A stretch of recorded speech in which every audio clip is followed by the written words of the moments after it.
புறஜாதியார் மத்தியில் ஊழியம். அவர்கள் யூதருடைய ஜெப ஆலயத்திலிருந்து புறப்படுகையில் அடுத்த ஓய்வு நாளிலே இந்த வசனங்களை தங்களுக்கு சொல்ல வேண்டும் என்று புறஜாதியார் வேண்டிக் கொண்டார்கள். ஜெப ஆலயத்தில் கூடின சபை கலந்து போன பின்பு யூதரிலும் யூதமார்க்க தமைந்த பக்தியுள்ளவர்களிலும் அநேகர் பவுலையும் பர்னபாவையும் பின்பற்றினார்கள். அவர்களுடனே இவர்கள் பேசி தேவனுடைய கிருபையிலே நிலை கொண்டிருக்கும்படி அவர்களுக்கு புத்தி சொன்னார்கள். அடுத்த ஓய்வு நாளிலே கொஞ்சம் குறைய பட்டணத்தார் அனைவரும் தேவ வசனத்தை கேட்கும்படி கூடி வந்தார்கள். யூதர்கள் ஜனக்கூட்டங்களை கண்டபோது பொறாமையினால் நிறைந்து பவுலினால் சொல்லப்பட்டவைகளுக்கு எதிரடையாய் பேசி விரோதித்து தூஷித்தார்கள். அப்பொழுது பவுலும் பர்னபாவும் தைரியம் கொண்டு அவர்களை நோக்கி, முதலாவது உங்களுக்கே தேவ வசனத்தை சொல்ல வேண்டியதாயிருந்தது. நீங்களோ அதை தள்ளி உங்களை நித்திய ஜீவனுக்கு அபாத்திரராக தீர்த்துக் கொள்கிறபடியினால் இதோ நாங்கள் புறஜாதியாரிடத்தில் போகிறோம். நீர் பூமியின் கடைசி பரியந்தமும் இரட்சிப்பாய் இருக்கும்படி உம்மை ஜாதிகளுக்கு ஒளியாக வைத்தேன் என்கிற வேத வாக்கியத்தின்படி கர்த்தர் எங்களுக்கு கட்டளையிட்டிருக்கிறபடியினால் இப்படி செய்கிறோம் என்றார்கள். புறஜாதியார் அதை கேட்டு சந்தோஷப்பட்டு கர்த்தருடைய வசனத்தை மகிமைப்படுத்தினார்கள். நித்திய ஜீவனுக்கு நியமிக்கப்பட்டவர்கள் எவர்களோ அவர்கள் விசுவாசித்தார்கள். கர்த்தருடைய வசனம் அத்தேசமெங்கும் பிரசித்தமாயிற்று. யூதர்கள் பக்தியும் கனமுமுள்ள ஸ்திரீகளையும் பட்டணத்து முதலாளிகளையும் எடுத்துவிட்டு பவுலையும் பர்னபாவையும் துன்பப்படுத்தும்படி செய்து தங்கள் எல்லைகளுக்கு புறம்பாக அவர்களை துரத்திவிட்டார்கள். இவர்கள் தங்கள் கால்களில் படிந்த தூசியை அவர்களுக்கு எதிராக உதறிப்போட்டு இக்கோனியா பட்டணத்துக்கு போனார்கள். சீஷர்கள் சந்தோஷத்தினாலும் பரிசுத்த ஆவியினாலும் நிரப்பப்பட்டார்கள். புறஜாதியார் வேண்டிக் கொண்டார்கள். அவர்கள் யூதருடைய ஜெப ஆலயத்தில் இருந்து புறப்படுகையில் அடுத்த ஓய்வு நாளிலே இந்த வசனங்களை தங்களுக்கு சொல்ல வேண்டும் என்று புறஜாதியார் வேண்டிக் கொண்டார்கள். பவுல் யூதருடைய ஜெப ஆலயத்தில் யூதர் மத்தியிலே இயேசு கிறிஸ்துவை குறித்து பிரசங்கம் பண்ணுகிறார். யூதர்களில் ஒரு சிலர் கிறிஸ்துவின் சுவிசேஷத்திற்கு எதிர்த்து நிற்கிறார்கள். பவுலின் பிரசங்கத்தை கேட்க அவர்கள் ஆயத்தமாய் இல்லை. அப்படிப்பட்ட யூதர்கள் ஜெப ஆலயத்தை விட்டு புறப்பட்டு போய்விடுகிறார்கள். இவர்களிடத்தில் தேவ பக்தியும் இல்லை. இயேசு கிறிஸ்துவையும் அவருடைய உபதேசத்தையும் வெளிப்படையாக நிந்திக்கிறார்கள். மற்றவர்களுடைய மனதிலும் சுவிசேஷத்திற்கு விரோதமாக விஷ விதைகளை தூவுகிறார்கள். கிறிஸ்துவின் சுவிசேஷத்தை தாங்கள் விசுவாசிக்கவில்லை என்பதை மற்ற யூதர்களுக்கு தெரிவிக்கும் விதத்தில் விசுவாசியாத யூதர்கள் ஜெப ஆலயத்தில் இருந்து புறப்பட்டு போய்விடுகிறார்கள். இயேசு கிறிஸ்துவை விசுவாசியாதோர் உள்ளத்தில் இருந்து சுவிசேஷம் நீக்கி போடப்படுகிறது. முதலாவதாக இவர்களே தங்கள் இருதயத்தில் இருந்து சுவிசேஷத்தை நீக்கி போடுகிறார்கள். தேவனும் தம்முடைய நீதியினால் தம்மை விசுவாசாதியோர் உள்ளத்தில் இருந்து தம்முடைய சுவிசேஷத்தை அகற்றி போடுகிறார். தேவன் யாரையும் தாமாகவே புறம்பே தள்ளிவிட மாட்டார். ஒருவர் இயேசு கிறிஸ்துவை விட்டு பிரிந்து போக வேண்டும் என்றால் அவர்தான் முதலாவதாக இயேசுவை விட்டு பிரிந்து போக வேண்டும். அதுவரையிலும் இயேசு அந்த நபரை விட்டு ஒருபோதும் பிரிந்து போக மாட்டார். கிறிஸ்துவின் சுவிசேஷத்தை கேட்பதற்கு யூதர்கள் ஆயத்தமாய் இல்லை. ஆனால் புறஜாதியாரோ ரட்சிப்பின் சுவிசேஷ வசனத்தை கேட்பதற்கு ஆயத்தமாக இருக்கிறார்கள். அடுத்த ஓய்வு நாளிலே இந்த வசனங்களை தங்களுக்கு சொல்ல வேண்டும் என்று புறஜாதியார் பவுலையும் பர்னபாவையும் வேண்டிக் கொள்கிறார்கள். இயேசு கிறிஸ்துவின் மூலமாய் உண்டாகும் பாவ மன்னிப்பை குறித்து தங்களுக்கும் சொல்ல வேண்டும் என்று புறஜாதியார் அப்போஸ்தலரை வேண்டிக் கொள்கிறார்கள். யூதர்கள் சுவிசேஷத்தை கேட்க மனது இல்லாதவர்களாக விலகி போய் விடுகிறார்கள். புறஜாதியாரோ சுவிசேஷத்தை கேட்க மனதுள்ளவர்களாக அப்போஸ்தலரை தேடி வருகிறார்கள். தங்களை யார் விரும்பி அழைக்கிறார்களோ அவர்கள் மத்தியில் சுவிசேஷத்தை பிரசங்கம் பண்ண பவுல் ஆயத்தமாய் இருக்கிறான். சுவிசேஷத்தை பிரசங்கிக்க புறஜாதியார் தன்னை விரும்பி வேண்டிக் கொள்வதனால் புறஜாதியார் மத்தியில் சுவிசேஷத்தை அறிவிப்பதை பவுல் நியாயப்படுத்துகிறான். ஜீவ அப்பம் தங்களுக்கு வேண்டும் என்று ஒருவர் விரும்பி கேட்கும்போது அதை அவருக்கு பிட்டுக் கொடுக்க யாரால் மறுக்க முடியும்? அப்பத்தின் துணிக்கைகள் மேஜையின் கீழே சிந்தி விழும்போது பிள்ளைகள் அந்த அப்பத் துணிக்கைகளை பெற்றுக்கொள்வதை யாரால் தடை பண்ண முடியும்? பிரஜாதியாரும் இயேசு கிறிஸ்துவின் சுவிசேஷத்தை கேட்கிறார்கள். முதல் தடவை கேட்டபோது அவர்களுக்கு சுவிசேஷத்தின் சத்தியம் தெளிவாய் விளங்கவில்லை. ஆகையினால் அடுத்த ஓய்வு நாளிலும் இந்த வசனங்களை தங்களுக்கு சொல்ல வேண்டும் என்றும் பிரஜாதியார் வேண்டிக் கொள்கிறார்கள். நாம் ஒரு சத்தியத்தை கேட்கும்போது அதை மறுபடியும் கேட்க வேண்டும் என்னும் தாகம் நமக்குள் உண்டாக வேண்டும். சத்தியத்தை திரும்ப திரும்ப கேட்டால்தான் அது நமக்குள் ஆழமாக வேர்விட்டு வளரும். புறஜாதியாரோ சுவிசேஷத்தை திரும்ப திரும்ப கேட்க வேண்டும் என்று விரும்புகிறார்கள். யூதர்களோ சுவிசேஷத்தை ஒரு தடவை கூட கேட்பதற்கு விரும்பவில்லை. சத்தியத்தை ஏற்றுக்கொள்ளாத யூதர்கள் ஜெபாலயத்தை விட்டு ஏற்கனவே வெளியே போய்விட்டார்கள். சத்தியத்தை விசுவாசிக்கும் யூதர்கள் பவுலை மறுபடியும் அடுத்த ஓய்வு நாளுக்கு வந்து தங்களுக்கு சத்திய வசனங்களை விளக்கி கூற வேண்டுமாறு கேட்டுக்கொள்கிறார்கள். அதன் பின்பு ஜெப ஆலயத்தில் கூடின சபை கலைந்தது. புத்தி சொன்னார்கள். ஜெப ஆலயத்தில் கூடின சபை கலைந்து போன பின்பு யூதரிலும் யூத மார்க்க தமைந்த பக்தி உள்ளவர்களிலும் அநேகர் பவுலையும் பர்னபாவையும் பின்பற்றினார்கள். அவர்களுடனே இவர்கள் பேசி தேவனுடைய கிருபையிலே நிலை கொண்டிருக்கும்படி அவர்களுக்கு புத்தி சொன்னார்கள். இயேசு கிறிஸ்துவின் சுவிசேஷம் யூதருடைய உள்ளத்திலும் யூத மார்க்க தமைந்த பக்தி உள்ளவர்களின் உள்ளத்திலும் கிரியை செய்கிறது. இவர்களில் அநேகர் பவுலையும் பர்னபாவையும் பின்பற்றுகிறார்கள். தேவனுடைய கிருபைக்கு தங்களை ஒப்புக் கொடுக்கிறார்கள். சுவிசேஷத்தின் மூலமாய் வரும் ஆறுதலையும் ஆசீர்வாதத்தையும் பெற்றுக்கொள்ள வாஞ்சையாய் இருக்கிறார்கள். இவர்கள் பவுலையும் பர்னபாவையும் பின்பற்றுகிறார்கள்.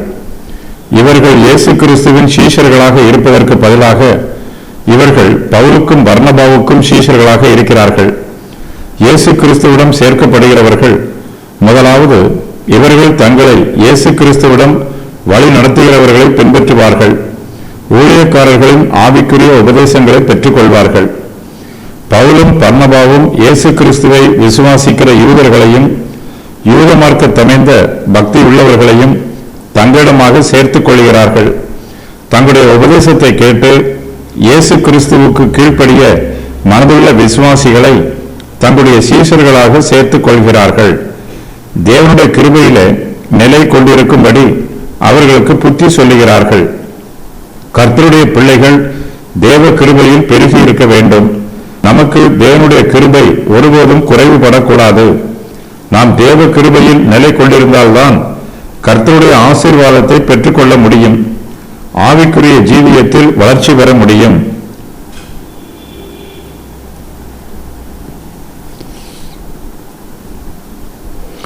அடுத்த ஓய்வு நாளிலே கொஞ்சம் குறைய பட்டணத்தார் அனைவரும் தேவ வசனத்தை கேட்கும்படி கூடி வந்தார்கள். அடுத்த ஓய்வு நாளிலும் பவுலும் பர்னபாவும் ஜெப ஆலயத்தில் உபதேசம் பண்ணுகிறார்கள். அந்த நாளிலே கொஞ்சம் குறைய பட்டணத்தார் அனைவரும் தேவ வசனத்தை கேட்கும்படி கூடி வருகிறார்கள். ஒரு சிலர் அப்போஸ்தலரை பார்க்க வேண்டும் என்னும் ஆர்வத்தில் வந்திருக்கலாம். வேறு சிலரோ அப்போஸ்தலரின் பிரசங்கத்தை கேட்டு யூதர்கள் அதற்கு எவ்வாறு எதிர்த்து நிற்கிறார்கள் என்பதை பார்ப்பதற்காக வந்திருக்கலாம். தேவனுடைய வார்த்தையை ஏற்கனவே கேட்டவர்கள் அதை இன்னும் அதிகமாய் கேட்க வேண்டும் என்னும் ஆவலில் வந்திருக்கலாம். அவர்கள் மனுஷருடைய வார்த்தையை கேட்க வரவில்லை, தேவனுடைய வார்த்தையை கேட்க வந்திருக்கிறார்கள். பவுலும் புறஜாதியாருக்கு தன்னுடைய சுய வார்த்தையை பேசாமல் தேவனுடைய வார்த்தையை மாத்திரமே பேசுகிறார். ஏராளமான ஜனங்கள் திரளாய் கூடி வந்திருக்கும் போது பவுல் அவர்களுக்கு கர்த்தருடைய வார்த்தையை சந்தோஷமாய் அறிவிக்கிறார். யூதர்கள் விரோதித்து தூஷித்தார்கள். யூதர்கள் ஜனக்கூட்டங்களை கண்டபோது பொறாமையினால் நிறைந்து பவுலினால் சொல்லப்பட்டவைகளுக்கு எதிரடையாக பேசி விரோதித்து தூஷித்தார்கள். யூதர்கள் சுவிசேஷத்திற்கு விரோதமாக எழும்பி நின்று பேசுகிறார்கள். அப்போஸ்தலரின் பிரசங்கத்தை கேட்பதற்கு திரளான ஜனங்கள் கூடி வந்திருக்கிறார்கள். ஜனக்கூட்டங்களை கண்டபோது யூதர்கள் பொறாமையினால் நிறைகிறார்கள். அப்போஸ்தலர் ஜனங்கள் மீது கரிசனையுடன் நடந்து கொள்கிறார்கள். ஆத்ம பாரத்தோடு அவர்களுக்கு கிறிஸ்துவின் சுவிசேஷத்தை பிரசங்கம் பண்ணுகிறார்கள். இது யூதர்களுக்கு பிடிக்கவில்லை.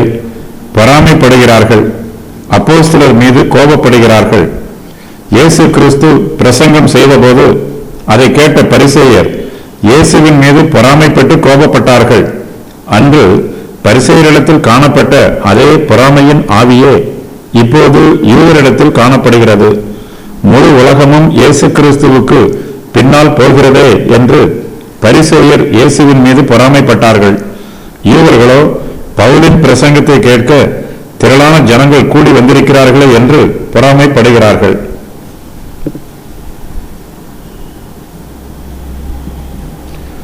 அப்போஸ்தலர்களின் பிரசங்கத்திற்கு விரோதமாக யூதர்கள் எதிர்த்து நிற்கிறார்கள். பவுலினால் சொல்லப்பட்டவைகளுக்கு எதிர்த்து பேசி விரோதித்து தூஷிக்கிறார்கள்.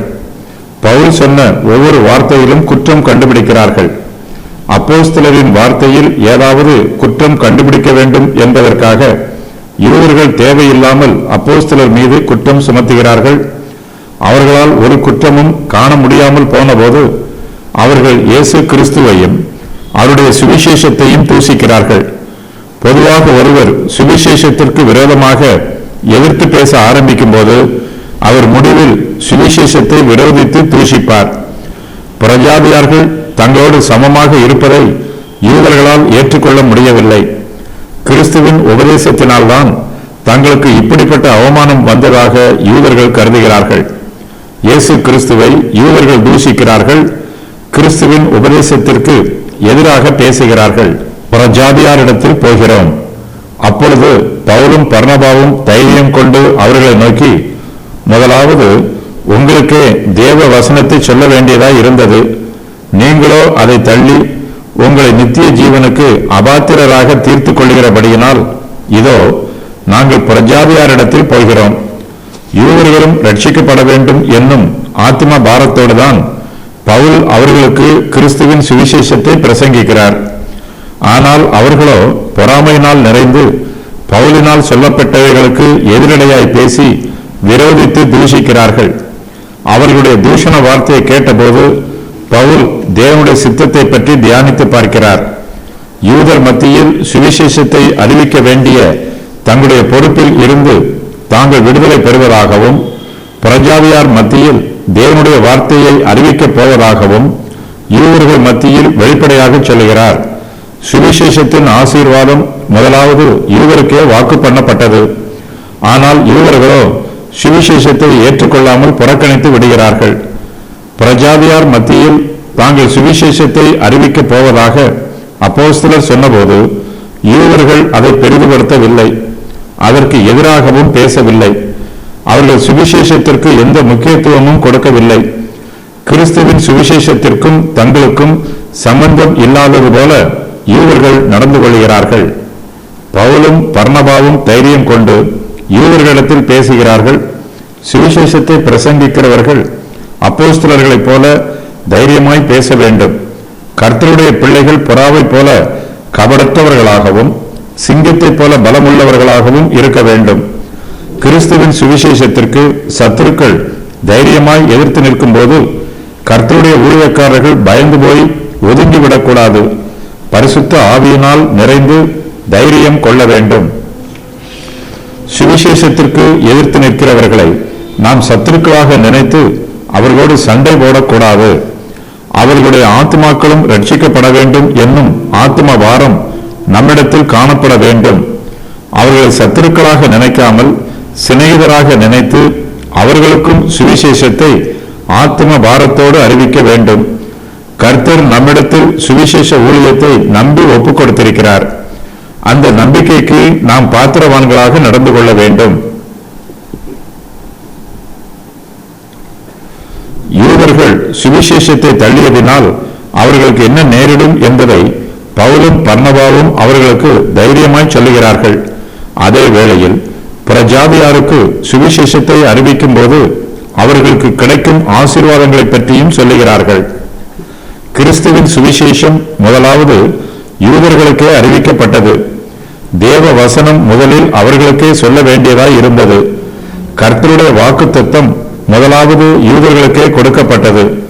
இயேசு கிறிஸ்துவும் யூதர்கள் மத்தியிலேயே முதலாவதாக அனுப்பப்பட்டார்.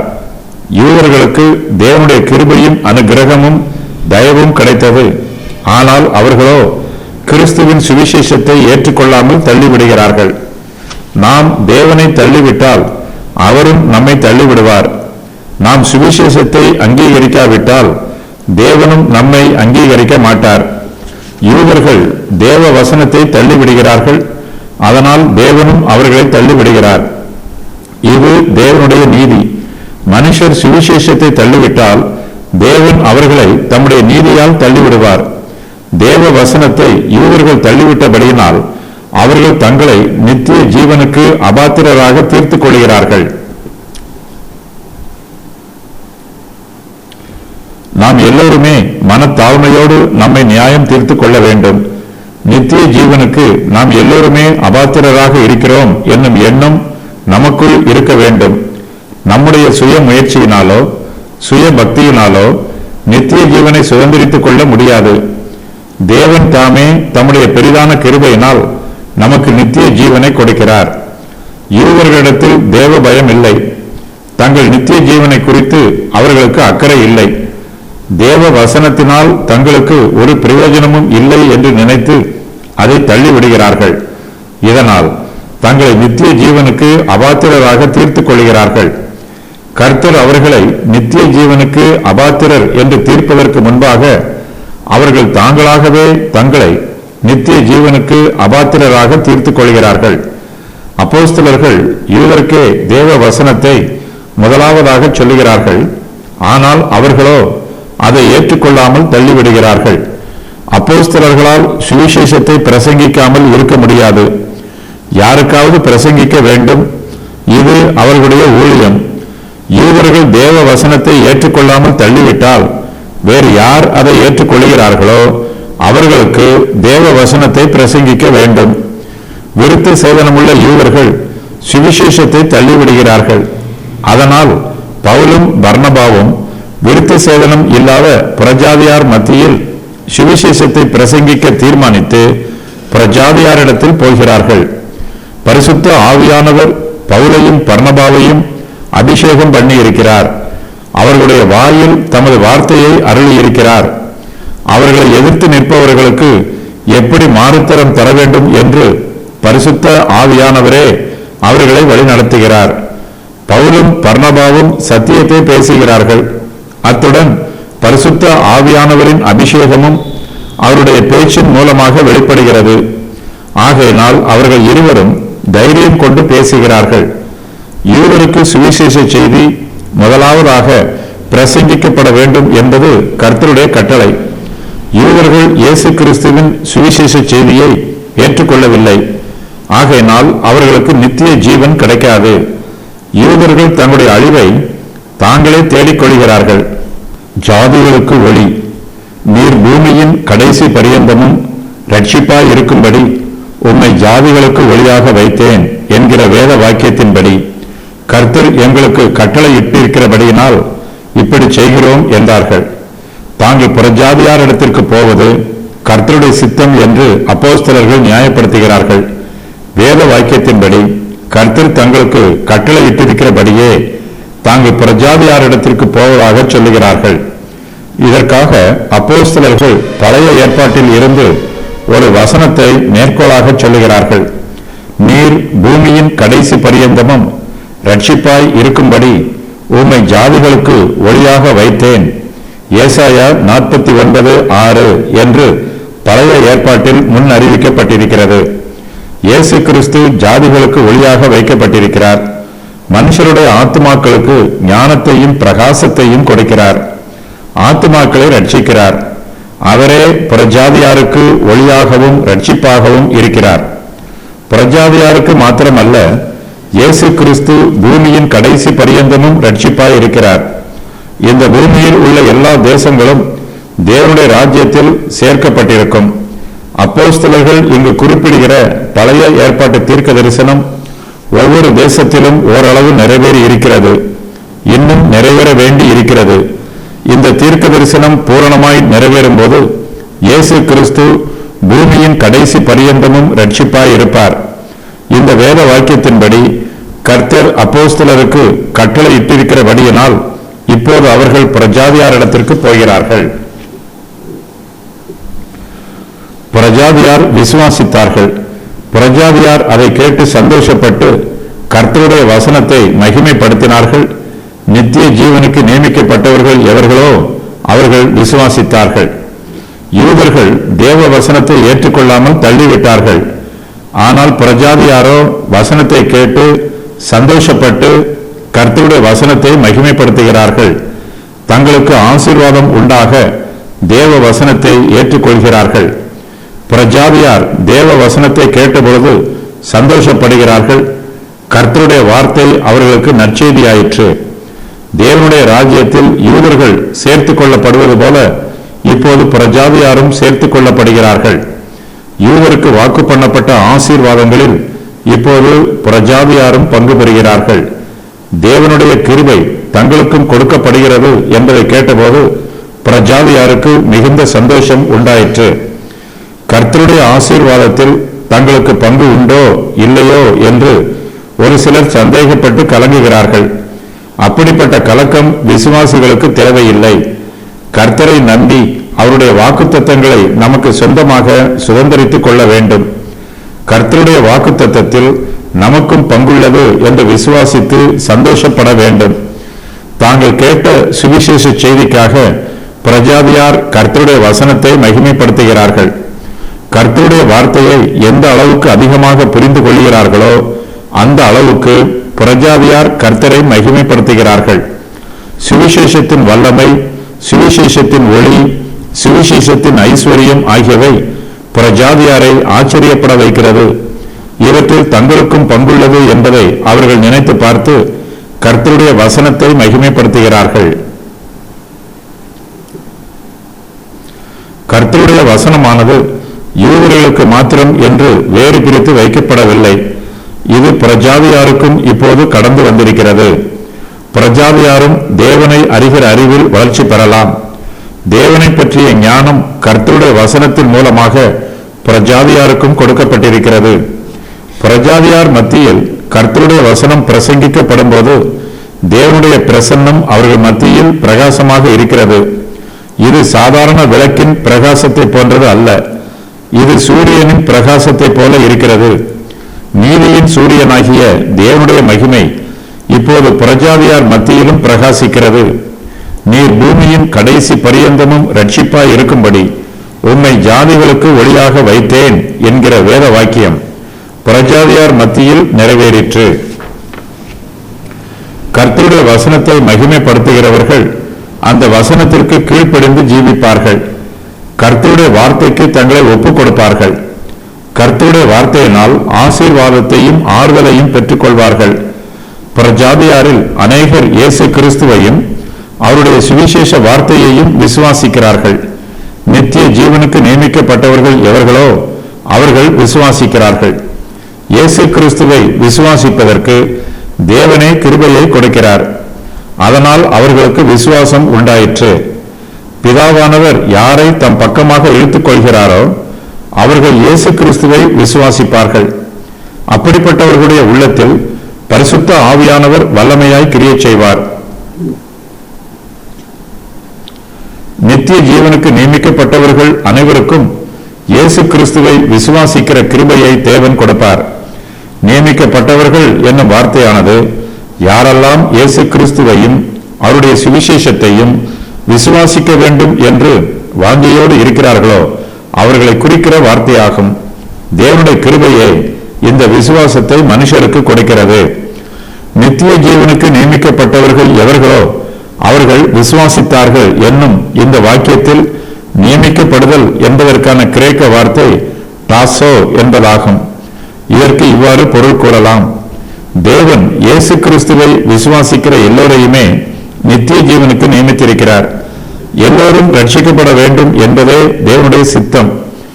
மனுஷன் சுயாதீனமாக தீர்மானம் பண்ணி இயேசு கிறிஸ்துவை தன்னுடைய ஆண்டவராகவும் சொந்த இரட்சகராகவும் ஏற்றுக்கொள்ள வேண்டும். ஒரு குறிப்பிட்ட நபர் ரட்சிக்கப்படக்கூடாது என்பது தேவனுடைய சித்தம் அல்ல. எல்லோரும் ரட்சிக்கப்பட வேண்டும். விசுவாசிக்கிறவர்கள் எல்லோருமே ரட்சிக்கப்படுவார்கள். அவர்களை தேவன் தமது நித்திய ஜீவனை பெற்றுக் கொள்வதற்காக நியமித்திருக்கிறார்.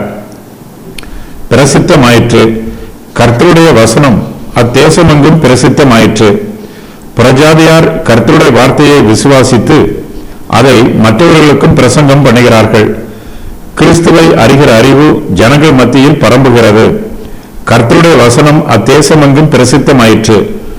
புதிதாக ரட்சிக்கப்பட்டிருக்கிற விசுவாசிகள் தங்களுடைய ரட்சிப்பின் அனுபவத்தையும் இயேசு கிறிஸ்துவின் சுவிசேஷத்தையும் மற்றவர்களுக்கு வாஞ்சையோடு பிரசங்கம் பண்ணுகிறார்கள்.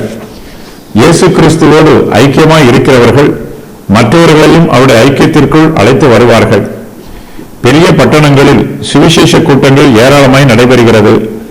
நகரத்தில் வசிக்கிறவர்கள் தாங்கள் மாத்திரம் ரட்சிக்கப்பட்டால் போதும் என்று நினைக்கக்கூடாது. கிராமங்களில் வசிக்கிறவர்களையும் நினைத்து பார்க்க வேண்டும். நகரத்தில் உள்ளவர்களைப் போலவே கிராமத்தில் உள்ளவர்களுக்கும் ஆத்துமாக்கள் உண்டு. தங்களைப் போலவே அவர்களும் ரட்சிக்கப்பட வேண்டும் என்று வாஞ்சித்து நகரத்தில் இருந்து கிராமங்களுக்கு சென்று சுவிசேஷத்தை பிரசங்கம் பண்ண வேண்டும். அப்போது கர்த்தருடைய வசனம் நகரத்திலும் கிராமங்களிலும் பிரசித்தமாகும். கர்த்தருடைய வசனம் அத்தேசமெங்கும் பிரசித்தமாயிற்று. இங்கு நடைபெற்ற எழுப்புதல் கூட்டத்தில் பல பிரதேசங்களில் இருந்தும் ஜனங்கள் வந்திருந்தார்கள். அவர்கள் இயேசு கிறிஸ்துவை விசுவாசித்து ரட்சிப்பை பெற்றுக் கொண்டார்கள். அந்த விசுவாசிகள் இயேசு கிறிஸ்துவின் சுவிசேஷ செய்தியை அந்தியோக்கியா, பிசித்தியா ஆகிய பிரதேசங்களுக்கு சுற்றிலும் உள்ள பகுதிகளுக்கு எடுத்துச் சென்றார்கள்.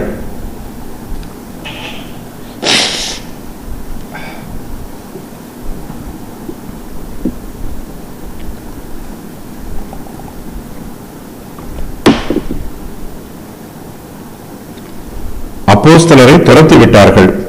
யூதர்கள் பக்தியும் கனமும் உள்ள ஸ்திரீகளையும் பட்டணத்து முதலாளிகளையும் எடுத்துவிட்டு பவுலையும் பர்னபாவையும் துன்பப்படுத்தும்படி செய்து தங்கள் எல்லைக்கு புறம்பாக அவர்களை துரத்திவிட்டார்கள். பவுலும் பர்னபாவும் அந்தியோகியா பட்டணத்தில் கிறிஸ்தவ சபையின் விதைகளை விதைத்து அந்த பட்டணத்தை விட்டு புறப்பட்டு போகிறார்கள். அந்தியோகியா பட்டணத்தைப் போலவே எல்லா இடங்களிலும் இயேசு கிறிஸ்துவின் சபைகளை ஸ்தாபிக்க வேண்டும் என்பதே அப்போஸ்தலரின் ஊழியமாகும். அந்தியோகியா பட்டணத்தில் அப்போஸ்தலர்கள் தேவனுடைய வார்த்தையை பிரசங்கம் பண்ணினார்கள். கர்த்தர் அவர்களுடைய வார்த்தையை அற்புதங்களினாலும் அடையாளங்களினாலும் உறுதி பண்ணினாரா என்று தெரியவில்லை. இந்த பட்டணத்தில் அற்புதம் நடந்ததாக எழுதப்படவில்லை. ஆனாலும் தேவன் தம்முடைய வார்த்தையை உறுதி பண்ண அப்போஸ்தலர் மூலமாக அற்புதங்களையும் அடையாளங்களையும் நடப்பித்திருக்க வேண்டும். பரிசுத்த ஆவியானவரின் கிருபையினாலும் கிரியையினாலும் தேவனுடைய வசனத்தை கேட்டவர்கள் அதை விசுவாசிக்கிறார்கள். பிரஜாதியார் கிறிஸ்துவின் சுவிசேஷத்தை விசுவாசித்து ஏற்றுக்கொள்வதே மிகப்பெரிய அற்புதம். அப்போஸ்தலர்கள் கர்த்தருக்கு பக்தி வைராக்கியமாய் ஊழியம் செய்கிறார்கள். ஆனால் யூதர்களோ அப்போஸ்தலர்களை தங்கள் பட்டணத்தில் இருந்து துரத்தி விடுகிறார்கள். பவுலையும் பர்னபாவையும் துன்பப்படுத்தும்படி செய்கிறார்கள். இயேசு கிறிஸ்துவின் ஊழியம் வெற்றிகரமாக நடைபெறும் போது சாத்தான் கர்த்தருடைய ஊழியக்காரர்களுக்கு விரோதமாக பலமாய் கிரியை செய்வான். தன்னுடைய பிரதிநிதிகளாகிய பிசாசின் பிள்ளைகளை அவர்களுக்கு விரோதமாக எழுப்பி விடுவான். இந்த சம்பவம் அப்போஸ்தலரின் காலத்தில் இருந்து இன்று வரையிலும் நடைபெற்று வருகிறது. கர்த்தருடைய ஊழியக்காரர்களை சாத்தான் பல விதங்களிலும் துன்பப்படுத்தி வருகிறான். அப்போஸ்தலரை துன்பப்படுத்துவதற்காக யூதர்கள் பக்தியும் கனமும் உள்ள ஸ்திரீகளையும் பட்டணத்து முதலாளிகளையும் எடுத்து விடுகிறார்கள். தேவ பக்தி என்னும் பெயரில் யூதர்கள் தேவனுடைய ஊழியக்காரர்களுக்கு விரோதமாக கிரியை செய்கிறார்கள். இவர்கள் தேவன் மீது பக்தியாகவும் கிறிஸ்துவின் மீது வைராக்கியமாகவும் இருக்கிறார்கள். இது ஒரு வினோதமான முரண்பாடு. ஏனெனில் இயேசு கிறிஸ்து தேவனால் அனுப்பப்பட்டவர், பிதாவின் ஒரே குமாரனானவர், உலக இரட்சகர். பிதாவினிடத்தில் அன்பாய் இருக்கிறவர்கள் குமாரனாகிய இயேசு கிறிஸ்துவினிடத்திலும் அன்பாய் இருப்பார்கள். ஆனால் இவர்களோ தேவனிடத்தில் அன்பாய் இருப்பதாக சொல்லுகிறார்கள், ஆனால் கிறிஸ்துவினிடத்திலோ விரோதமாய் இருக்கிறார்கள். அப்போஸ்தலர்களை துன்பப்படுத்துவதற்கு யூதர்கள் பக்தியும் கனமும் உள்ள ஸ்திரீகளை எடுத்து விடுகிறார்கள். ஸ்திரீகள் இயல்பாகவே பலவீனமானவர்கள், மென்மையான சுபாவம் உடையவர்கள். ஆனால் இந்த ஸ்திரீகளோ உபத்திரவக்காரிகளாக இருக்கிறார்கள். தங்களுடைய பலவீனத்தை மறந்துவிட்டு கிறிஸ்துவுக்கு விரோதமாக கிரியை செய்கிறார்கள். கிறிஸ்தவ ஊழியக்காரர்களை துன்பப்படுத்துவதன் மூலமாய் தேவன் தங்களுக்கு தந்திருக்கும் கனத்தையும் மேன்மையையும் இந்த ஸ்திரீகள் அவமதிக்கிறார்கள். இந்த ஸ்திரீகள் பக்தி இல்லாதவர்கள் அல்ல, இவர்கள் கனமும் பக்தியும் உள்ளவர்கள். இயேசு கிறிஸ்துவின் ஊழியக்காரர்களை கொண்டு போட்டால் அது தேவனுக்கு செய்யும் ஊழியமாக இருக்கும் என்று நினைக்கிறார்கள். இவர்கள் அப்போஸ்தலருக்கு விரோதமாக இப்பேற்பட்ட ஸ்திரீகளோடு பட்டணத்து முதலாளிகளையும் எடுத்து விடுகிறார்கள். இவர்கள் பட்டணத்து அதிகாரிகளாகவும் நியாயாதிபதிகளாகவும் சமுதாயத்தில் பிரபல்யமானவர்களாகவும் இருக்கிறார்கள். இவர்கள் அப்பேற்பட்ட முதலாளிகளை அப்போஸ்தலருக்கு விரோதமாக எடுத்து விடுகிறார்கள். இவர்களால் எடுத்துவிடப்பட்ட ஸ்திரீகளும் முதலாளிகளும் பவுலையும் பர்னபாவையும் துன்பப்படுத்துகிறார்கள். தங்கள் பட்டணத்து எல்லைகளுக்கு புறம்பாக அவர்களை துரத்தி விடுகிறார்கள். இவர்கள் அப்போஸ்தலருக்கு பயப்படவில்லை. அப்போஸ்தலருக்கு பயந்து அவர்களை தங்கள் பட்டணத்து எல்லைகளுக்கு புறம்பாக துரத்தி விடவில்லை. பலவந்தமாக அப்போஸ்தலரை வெளியே துரத்தி விடுகிறார்கள். அப்போஸ்தலர்களோ இந்த பட்டணத்து ஜனங்களுக்கு உதவி செய்கிறதற்காக வந்திருக்கிறார்கள். தங்களுக்கு உபகாரம் செய்ய வந்திருக்கிற அப்போஸ்தலரை இவர்கள் உபத்திரவப்படுத்துகிறார்கள். கர்த்தருடைய ஊழியக்காரர்களும் இப்படிப்பட்ட உபத்திரவங்களை தங்களுடைய ஊழிய ஸ்தலங்களில் எதிர்பார்க்க வேண்டும். நமக்கு இந்த உலகத்தில் உபத்திரவம் உண்டு என்று இயேசு கிறிஸ்து எச்சரித்து கூறியிருக்கிறார். பட்டணத்தின் எல்லையை விட்டு அப்போஸ்தலர்களை வெளியே துரத்திவிட்டாலும் கிறிஸ்துவின் ஊழியம் தடைபடாமல் வளர்ச்சி பெறும். அப்போஸ்தலருக்கு இன்னும் அநேக புதிய சிநேகிதர்கள் கிடைப்பார்கள். பட்டணத்து முதலாளிகள் தங்கள் பட்டணத்திற்கு தாங்களே எஜமான்கள் என்று நினைத்துக் கொண்டிருக்கிறார்கள். ஆனால் மெய்யாகவே கர்த்தரே அவர்களுடைய பட்டணத்தின் எல்லைகளுக்கு உள்ளேயும் புறம்பேயும் எஜமானாக இருக்கிறார். ஜபாலயத்தில் யூதர்கள் மத்தியிலே சில ஸ்திரீகள் கனமுள்ளவர்களாக இருந்தார்கள். ஜபாலயத்தில் அவர்களுக்கு உயர்ந்த அந்தஸ்து வழங்கப்பட்டிருந்தது. அந்த ஸ்திரீகளையும் பட்டணத்தில் உள்ள முதலாளிகளையும் யூதர்கள் ஏவி விட்டார்கள். இவர்களுடைய உதவியினால் யூதர்கள் பவுலையும் பர்னபாவையும் தங்களுடைய பட்டணத்து எல்லைகளுக்கு புறம்பாக துரத்தி விட்டார்கள். கால்களில் படிந்த தூசி. இவர்கள் தங்கள் கால்களில் படிந்த தூசியை அவர்களுக்கு எதிராக உதறி போட்டு இக்கோனியா பட்டணத்துக்கு போனார்கள். அந்தியோகியா பட்டணத்தில் உள்ள யூதர்கள் அப்போஸ்தலரை தங்கள் பட்டணத்தின் எல்லைகளுக்கு புறம்பாக துரத்தி விடுகிறார்கள். ஆனால் அப்போஸ்தலரோ தங்களுக்கு விரோதமாக எழும்பியிருக்கும் யூதர்களையும் பக்தியும் கனமும் உள்ள ஸ்திரீகளையும் பட்டணத்து முதலாளிகளையும் அசட்டை செய்து விடுகிறார்கள். அவர்களுடைய உபத்திரவங்களையும் அப்போஸ்தலர்கள் ஒரு பொருட்டாக எண்ணவில்லை. அப்போஸ்தலர்கள் தங்கள் கால்களில் படிந்த தூசியை அவர்களுக்கு எதிராக உதறி போடுகிறார்கள். தங்களுக்கு இனிமேல் அவர்களோடு பங்கும் இல்லை, பாத்தியமும் இல்லை என்பதை அறிவிக்கும் விதத்தில் தங்கள் கால்களில் படிந்த தூசியை அவர்களுக்கு எதிராக உதறி போடுகிறார்கள். அவர்களுடைய அவபக்திக்கு அவர்களே பொறுப்பு ஏற்க வேண்டும் என்று அவர்களுக்கு எச்சரிக்கிறார்கள். இயேசு கிறிஸ்துவின் சுவிசேஷத்தை விசுவாசித்தால் நித்திய ஜீவனும், விசுவாசியாமல் புறக்கணித்தால் நித்திய அழிவும் உண்டாகும். அவர்களுடைய அழிவை அவர்களே தேடிக்கொள்கிறார்கள். யூதர்களும் புறஜாதியாரும் இயேசு கிறிஸ்துவை விசுவாசித்தால் தேவன் அவர்களிடத்தில் பட்சபாதம் காண்பிக்காமல் இரு ஜனத்தாரையும் ஏற்றுக்கொள்வார். தம்மை விசுவாசிக்கிற யூதரையும் புறஜாதியாரையும் வித்தியாசம் பார்க்காமல் அவர்களை நீதிமான்கள் ஆக்குவார். ஆனால் அந்தியோகியா பட்டணத்து யூதர்களோ இயேசு கிறிஸ்துவின் சுவிசேஷத்தையும் விசுவாசிக்கவில்லை. தங்களுக்கு சுவிசேஷத்தை பிரசங்கித்த அப்போஸ்தலரையும் துன்பப்படுத்தி தங்களுடைய பட்டணத்து எல்லைகளுக்கு புறம்பாக அவர்களை துரத்தி விடுகிறார்கள். தங்களுடைய அழிவுக்கு தாங்களே காரணமாகி விடுகிறார்கள். பக்தி இல்லாத யூதர்கள் அப்போஸ்தலரை அந்தியோகியா பட்டணத்தில் இருந்து துரத்தி விட்டாலும் அந்த பட்டணத்தில் ஒரு சிலர் இயேசு கிறிஸ்துவையும் அவருடைய சுவிசேஷத்தையும் விசுவாசிக்கிறார்கள். தேவனுடைய கிருபையை கிறிஸ்துவின் மூலமாக பெற்றுக் கொள்கிறார்கள். விசுவாசித்திருக்கிற அவர்களுக்கு தேவ ஆசீர்வாதம் கிடைத்திருக்கிறது. ஒரு சிலர் விசுவாசிக்கும் போது வேறு சிலர் அவிசுவாசிகளாய் இருக்கிறார்கள். கிறிஸ்துவையும் அவருடைய சுவிசேஷத்தையும் அவிசுவாசிகள் வெறுக்கிறார்கள்.